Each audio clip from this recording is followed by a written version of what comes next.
সরকার আসে, সরকার যায়, কিন্তু এই অঞ্চলের মানুষের ভাগ্যের পরিবর্তন হয় না। একটা মানুষকে কবর দেওয়ার মতো জায়গা থাকে না। যারা ভিটেবাড়ি হারা হয়ে আমাদের অঞ্চলের মানুষগুলো নিঃস্ব হয়ে গেছে, তাদের দেখা যায় একটা কবর দেওয়ার জায়গাও আমরা দিতে পারি না। পানি যখন একটু জোয়ার, স্বাভাবিক জোয়ারে ওই এলাকার মানুষ সব ক্ষতিগ্রস্ত হয়ে যায়, ঘরবাড়ি তলিয়ে যায়, সেখানে মানুষের আশ্রয় নেওয়ার মতো জায়গা থাকে না। আমার বসতবাড়ির কিংবা আমাদের প্রত্যেক অনেক সম্পত্তি ছিল, সব কিছু এই নদীর গর্ভে চলে গেছে।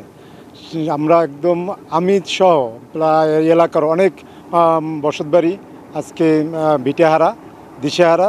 আমাদের এই মসজিদটা নদীর ভিতরে একদম বিলীন হয়ে গেছে। আরও বিভিন্ন শিক্ষা প্রতিষ্ঠান এখানে নদীর ভিতরে ভাঙার প্রায় কাছাকাছি। তাই আমি সরকারের কাছে আকুল আবেদন করব যে আমাদের এই ভাঙন রোধে তারা পানি উন্নয়ন বোর্ড থেকে শুরু করে আমাদের টিওনো মহোদয়ের মাধ্যমে আমাদের এই ভাঙন রোধে তারা অতি দ্রুত ব্যবস্থা নেয়।